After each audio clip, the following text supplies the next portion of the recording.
Te recentrer sur toi ne veut pas dire prendre soin de toi, même si on a toujours voulu nous le faire croire. Pendant des années, je suivis à la lettre les préceptes du self-care et du développement personnel. J'ai planifié chaque minute de ma vie, je me suis concentrée exclusivement sur mes routines bien-être et j'ai essayé de me convaincre que chaque instant passé à cultiver mon moi intérieur me rendrait plus heureuse.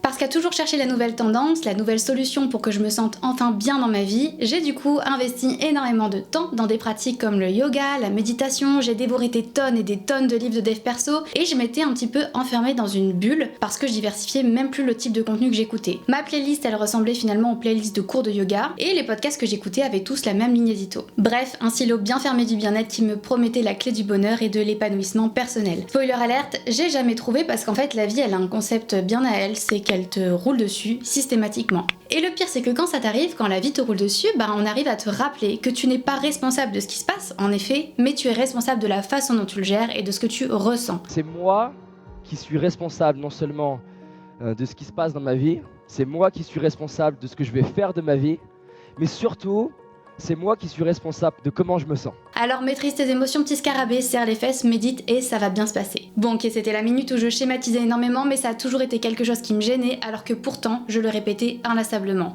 Je suis maître de mes émotions et je les contrôle au lieu de les laisser me contrôler. Quitte à tout étouffer et exploser après. Et encore, je sais très bien que certaines personnes vont me dire « Bah ouais, mais c'est parce que tu l'avais pas bien compris ou tu l'avais pas fait correctement. » Parce qu'encore une fois, je serai responsable. Mais au fil du temps, j'ai réalisé que cette obsession me coupait du monde et m'éloignait des interactions humaines authentiques, en plus d'attaquer sévèrement mon compte en banque, mais ça on va y revenir après. Aujourd'hui, j'ai envie de partager avec vous comment cette quête effrénée peut parfois se transformer en isolement et individualisme et finir par être totalement contre-productif. Alors c'est pas nouveau et avec les réseaux ça a pris une ampleur incroyable, mais aujourd'hui, la priorité dans nos vies, c'est nous-mêmes. Dans une situation dans laquelle vous n'êtes pas heureux, choisissez-vous. À n'importe quel moment, choisissez-vous. Parce que vous êtes la seule personne qui peut prendre soin de vous, vous êtes la seule personne qui devait vous choisir. On doit penser à prendre soin de nous, on coche des cases chaque jour pour vérifier qu'on a bien complété notre routine bien-être et ces trackers nous apportent un sentiment de satisfaction quand ils sont bien remplis et de dévalorisation quand on a eu le malheur d'avoir quelques loupés. D'ailleurs, j'ai envie de faire une petite parenthèse parce que ces trackers, finalement, ça me rappelle de plus en plus les KPI que j'avais quand j'étais au boulot. J'avais des objectifs et je devais prouver en quelque sorte à mon employeur que je mettais tout en œuvre pour les atteindre. Pour moi, ces trackers, ça me rappelle un petit peu ça. D'ailleurs, j'ai envie de faire une petite comparaison que j'aimais bien faire sur le bien-être en général, c'est par rapport au couple. Ça ne me serait jamais venu à l'idée de créer un tracker avec mon mari par exemple. De dire ok, cette semaine, est-ce qu'on a bien fait un date ensemble? Est-ce que on s'est bien embrassé tous les matins au réveil? Et est-ce qu'on s'est bien embrassé aussi tous les soirs avant de se coucher? Enfin, c'est lunaire parce qu'en fait on parle de relation, c'est quelque chose de très naturel normalement, mais quand on parle de développement personnel, qui est une relation de soi à soi finalement, où on est censé prendre soin de soi, ça commence à manquer de naturel et ça ressemble à des KPI qu'on a finalement au boulot. Bref, fin de la parenthèse, mais effectivement pour beaucoup, cette approche ça offre un sentiment de contrôle dans un monde incertain. Par exemple, certaines applis de bien-être comme Headspace ou Calm vantent la capacité de calmer l'esprit grâce à des routines quotidiennes. Et oui, c'est vrai, ces pratiques elles peuvent être bénéfiques. Mais la face cachée est que lorsqu'on se concentre exclusivement sur soi, on risque de se couper des échanges spontanés qui nourrissent véritablement notre humanité. Et là vous allez dire, mais ça fait un petit peu cucu, mais attendez la suite. Il y a quand même un moment où vraiment c'était mon obsession. Me recentrer sur moi, passer du temps avec moi, apprendre à me connaître, me faire passer en priorité, peu importe le reste, et j'ai commencé à voir apparaître les problèmes que je n'avais, parfois pas du tout avant. Parce qu'en fait, à force de rester enfermé là-dedans, à force de lire des choses, on finit par chercher la petite bête partout. Et à force de la chercher, on finit par la trouver. Trop d'isolement et d'introspection peut vite se retourner contre nous. Aujourd'hui, les livres de dev perso débordent des étagères et des librairies, et je plaide encore une fois totalement coupable. J'ai dû dépenser un SMIC là-dedans, même un petit peu plus, et j'ai même écrit un livre et j'ai été édité. Oui, je vous l'ai dit, moi quand j'y suis allée vraiment à fond. Bref, tout ça pour vous dire que beaucoup dans ces livres nous encouragent à nous recentrer sur nous-mêmes pour mieux gérer le stress, développer notre résilience et atteindre un épanouissement personnel. Les promesses du développement personnel sont puissantes. On nous dit que pour être heureux, il faut avant tout se concentrer sur soi-même. Une approche qui offre un sentiment de contrôle et une voie vers la transformation personnelle. Pour beaucoup, c'est même un moyen de surmonter l'anxiété, comme c'était mon cas par exemple, et même la dépression. Comment? Simplement à travers de nouvelles nouvelles façons de penser, de consommer, de manger, mais aussi grâce à des pratiques qui apportent de nombreux bienfaits, qu'ils soient prouvés ou non finalement. Et je parle beaucoup du yoga et de ce type de pratique parce que c'est ce que moi je faisais par exemple, mais le concept de That Girl, ça rentre parfaitement dans ces catégories aussi quand on y réfléchit. That Girl, ça représente une vie bien ordonnée, où tout est beau, minimaliste d'apparence, très organisé, parce que oui, c'est un ensemble de codes que vous embarquez avec vous. C'est le fait de se réveiller hyper tôt, voire trop tôt, parce que si j'ai choisi, je pense, le yoga plutôt que That Girl, c'est parce que me réveiller à 5h du matin par choix, ça n'arrivera jamais. Personnellement, moi je suis plutôt du soir. Il faut faire du sport, manger d'une certaine manière, boire des matchas, des smoothies, bref, c'est une palette bien définie, et quand je dis palette, j'ai bien choisi mon mot parce que oui, même les couleurs doivent être harmonieuses. Et That Girl, c'est pas juste une personne, c'est une vibe, c'est un mode de vie, c'est une promesse d'un avenir meilleur. Et je peux comprendre que parfois, on puisse se dire que si tout est ordonné, bien rangé, alors on se sentira mieux. Je suis moi-même maniaque, donc oui, je comprends totalement. Quand c'est le bordel chez moi, j'ai l'impression que je ne peux pas bosser et que mon cerveau est en pagaille, donc je comprends totalement. Mais comme toujours, c'est l'extrême qui fait mal. Parce que là, la perfection, c'est l'objectif. Et comme je vous l'ai dit tout à l'heure, si vous respectez bien toutes ces cases, alors vous serez heureuse. Mais si vous en loupez une, ou même deux,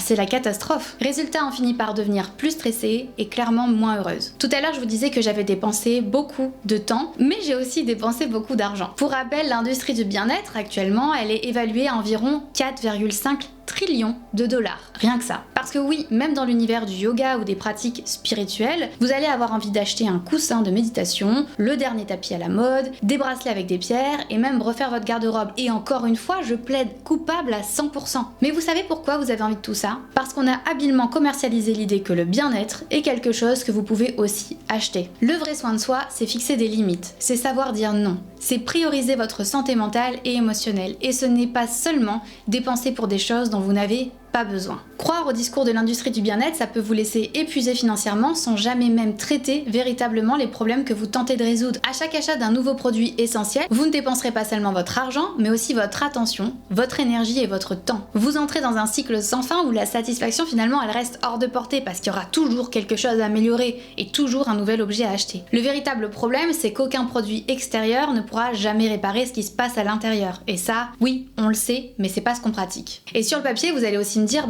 ouais Pauline, mais il y a rien de mal à prendre soin de soi. Et oui, vous avez complètement raison, même moi qui ai pris un petit peu de distance avec tout ça, je continue de prendre soin de moi. Mais encore une fois, et je le répète, c'est vraiment l'extrême qui peut devenir un piège. En se focalisant exclusivement sur soi, on peut glisser vers un autocentrage excessif qui mène finalement à l'isolement et à la déconnexion des relations humaines. Brené Brown explique d'ailleurs que l'authenticité et la vulnérabilité, qui sont des qualités qui naissent de l'acceptation de soi dans toute son imperfection, sont les véritables moteurs des connexions humaines profondes. Lorsqu'on se concentre uniquement sur l'amélioration de soi, sans prendre en compte finalement le monde extérieur, on risque de se perdre dans une spirale d'auto-optimisation qui paradoxalement peut engendrer de l'anxiété et de l'isolement. Trop se concentrer sur son bien-être, ça peut finir par nous priver de l'enrichissement que procure le partage et les interactions avec autrui. Et c'est dans cet extrême que je suis tombée il y a quelques années. Et à partir de là, tous mes choix, je les faisais en pensant à mon propre bien-être. Et je rentrerai pas dans les détails de ma vie privée, c'est pas l'objectif, mais je me suis pris quand même pas mal de murs et quelques portes et je continue de payer encore les conséquences aujourd'hui. Parce que souvent, on vous invitera à vous préserver de l'autre, à prendre des distances ou du recul.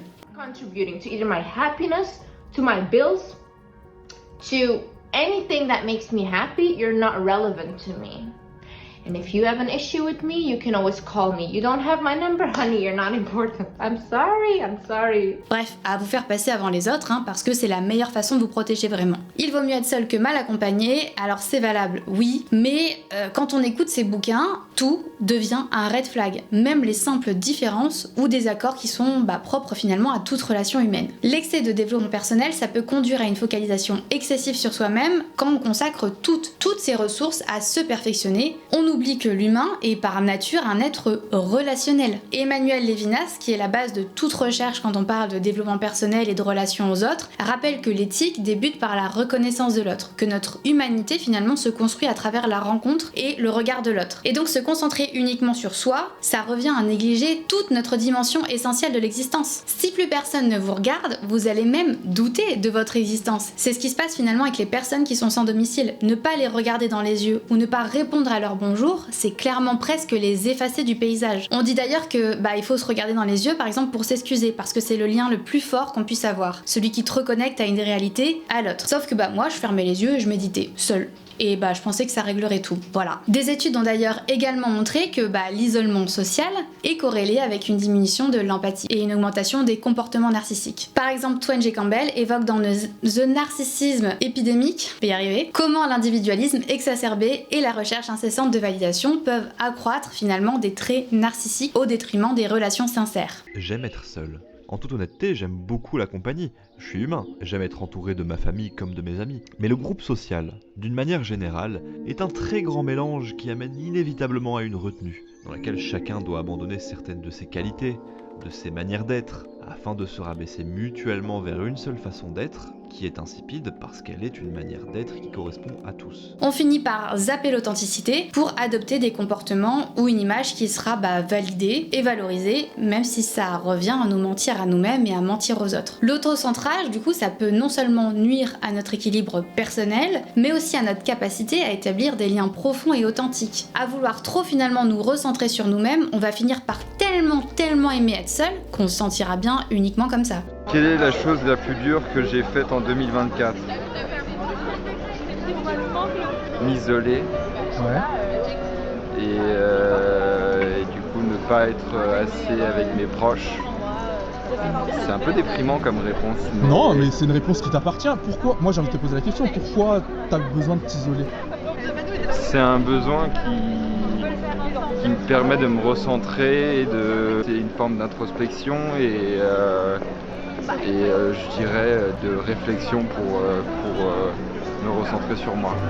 Et honnêtement, je peux totalement imaginer que l'équilibre soit hyper difficile à trouver. Même moi, je me ressource en étant seule. J'adore être avec des gens, mais j'ai toujours besoin d'un temps calme, comme les enfants, où je me ressource toute seule. Mais on n'apprécie pas la lumière tant qu'il n'y a pas d'obscurité. Ouais, vous avez remarqué, cet épisode est très philo aujourd'hui. Tout ça pour dire que c'est l'équilibre qui me nourrit, et si je vous parle de tout ça, c'est parce que j'aime tellement être seule, que je suis moi-même tombée dans cet extrême au point d'en oublier les bénéfices de toute relation sociale. Et oui, une relation humaine, ça peut ouvrir la porte à des déceptions, à des blessures ou à des trahisons. Mais à force d'avoir peur de tout ça, on finit par oublier que ça peut nous apporter de très belles choses au contraire. Et justement, le self-care, le dev perso, c'est censé nous aider à être plus forts, plus équilibrés. Mais quand il devient une excuse pour s'isoler, on finit par se priver de cette richesse d'interaction. Sur les réseaux sociaux, par exemple, on affiche un quotidien qui est parfaitement orchestré. On partage des photos de repas bio, de séances de méditation, dans des cadres idylliques, et tout semble calculé pour inspirer le bien-être